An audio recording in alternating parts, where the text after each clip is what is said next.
E o barco não afundou de vez não, o barco foi afundando devagarzinho. Muita gente no centro morrendo ali. A gente vai para um divertimento, mas não sabia que ia acontecer isso. Minha mãe foi a primeira que saiu, ela ainda saiu viva. –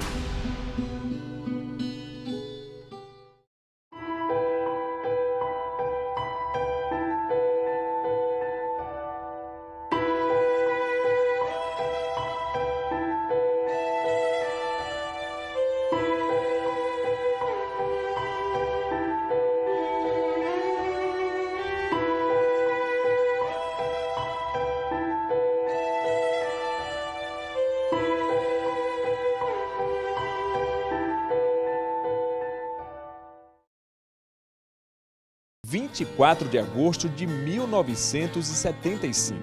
O que era um domingo festivo de comemorações pelo Dia do Soldado se tornou uma data marcada por uma das maiores tragédias que a Paraíba já viu.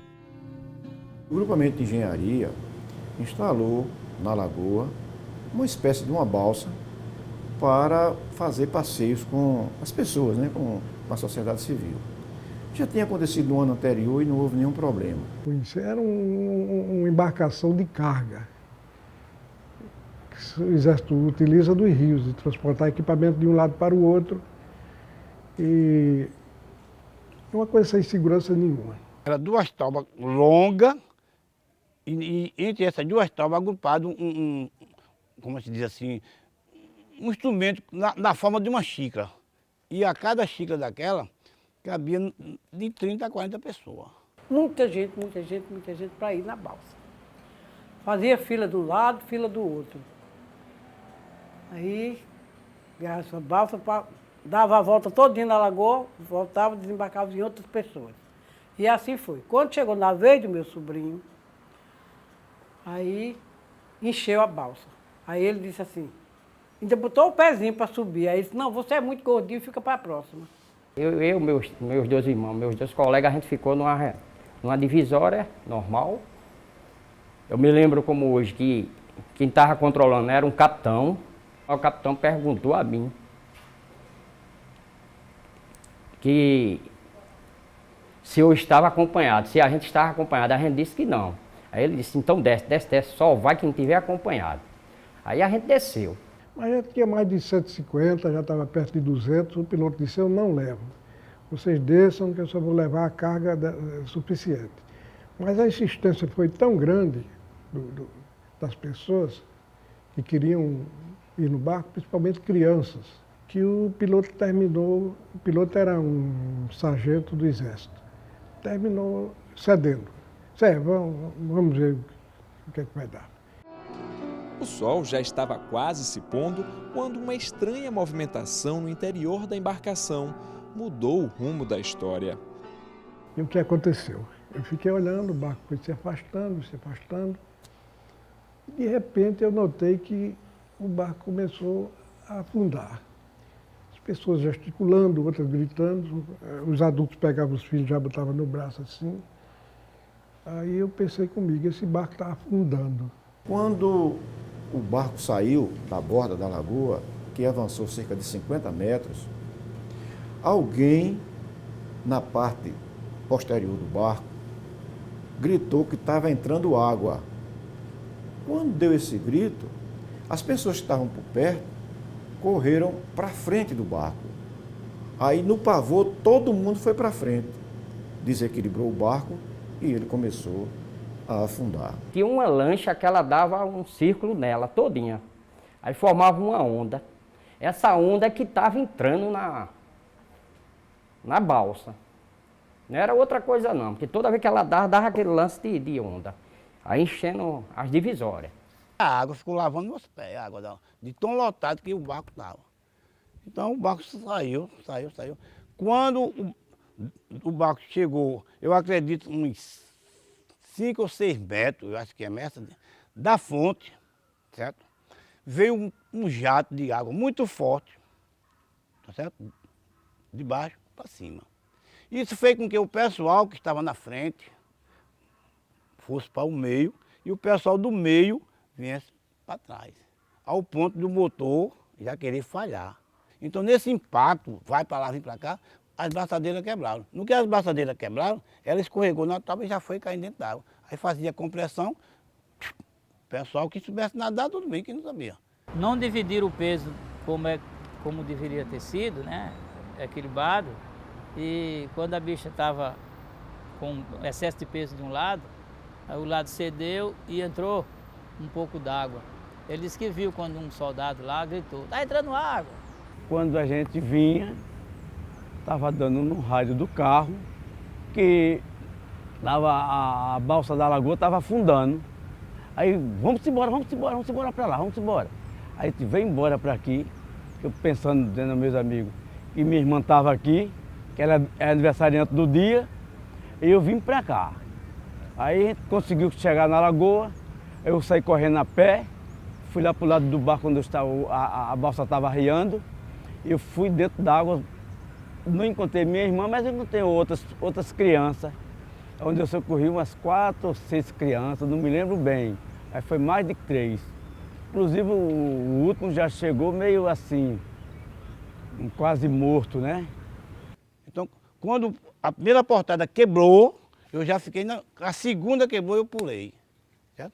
Eu pulei e fui em direção à fonte, pensando eu que ia chegar e ia pegar. Mas a gente nada, não deu. E eu me assombrei com muito fio. Fio, acho que era da coisa elétrica, né? Aí eu olho para trás, vi aquele tumulto. Mas estava só Jesus sabe como é que estava. Mais de 200 pessoas se afogando. Mãe com filho, filho com pai, irmão, aquela tumulto toda. Aí eu não tive outra ideia de vou ajudar esse pessoal. Aí vim nadando por baixo, quando eu tinha a ideia que eu ia sair próximo de uma tábua sem que ninguém me pegasse, eu dei o impulso, já fui, realmente peguei a tábua, e me sentei na tábua. Aí fiquei pedindo calma e ouvindo aquele tumulto, meu Deus, só criança demais, tinha criança demais. Essa agonia toda deve ter gerado assim, uma faixa de umas meia hora. A essa altura, vinha passando na lagoa o sargento Reginaldo Calixto, sargento da Polícia Militar, de folga, a paisano. Quando ele viu o desespero do povo dentro d'água se batendo, principalmente muita criança, do jeito que ele estava, mergulhou na lagoa, com roupa e tudo. Conseguiu tirar uma criança, colocou ali na grama, né, na borda da lagoa, mergulhou de novo, trouxe outra criança, deixou na borda da lagoa, mergulhou de novo. Aí lá, nesse terceiro mergulho, ele foi, 2 crianças no desespero, se atracaram com ele e ele não conseguiu voltar. E o barco não afundou de vez não, o barco foi afundando devagarzinho, devagar, foi indo assim, para a direita devagar. Tinha um pneumáticozinho, que era um barco todo de borracha, fazendo a segurança. E esse pneumático teve uma finalidade muito grande, porque foi através dele que eu acredito que de 50 a 60 pessoas foram salvas por esse pneumático. Quem estava operando ele foi ajudado por Deus. Quando chegava o pessoal de dentro da lagoa, na margem, todo mundo queria saber se era a família, era uma multidão. Aí pisaram em mim, lembro demais aqui. Todo mundo, como é que era? Aí eu já não vi mais nada, né? Aí nisso, me levaram para o hospital. Tava mamãe, os 3 irmãos pequenos e papai só. Minha mãe, uma semana antes, estava falando desse passeio e tal, que chamou a gente tudinho. Mas eu e meu irmão mais velho, a gente combinou para ficar para bater uma peladinha no futebol e ela não queria. Ela fez uma brincadeira lá em casa que um dos meninos estava fazendo aniversário, o de 9 anos.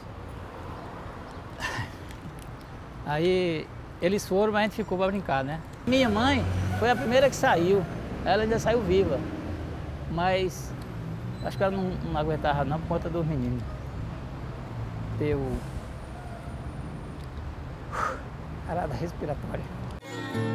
Mesmo com o trabalho dos bombeiros e de pessoas que ajudaram no salvamento, o acidente resultou na morte de 35 pessoas.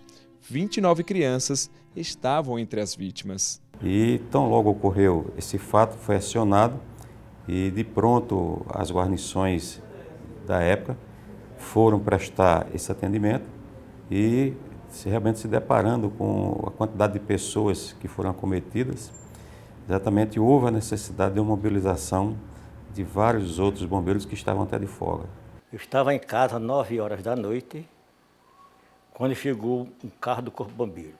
Santiago, diga, vamos para a Lagoa que aconteceu uma tragédia hoje à tarde. Tem vários mortos. Você, como faz parte da equipe de salvamento, convide alguma pessoa que você conhece por telefone, ou mande buscar em casa, no carro, e vão para a Lagoa imediato. Mas 5 horas da manhã até 9 horas encheu, superlotou a Lagoa. Ficou superlotada. Até o último resgate. Resgataram 18 corpos. E a minha de 9 da noite às 7 da manhã, mais 17. E o que aconteceu no dia seguinte foi pungente, triste. Foi um quadro que eu não gostaria que ninguém visse na vida, mas tinha muita gente observando. Os bombeiros nos botes pequenos mergulhavam, aí achavam o corpo subido, dizia um aqui, aí vinha com o corpo, geralmente de uma criança, aí levava até a beira da lagoa. Teve um pai que perdeu 3 filhos e a mulher. Foi triste. Ele chorava, ele urrava, ele batia nas paredes.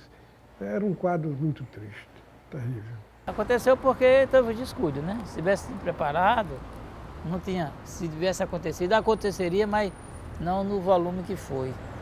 Tinha muito repórter, me lembro demais na época tinha a Manchete, a revista Manchete, Cruzeiro, né?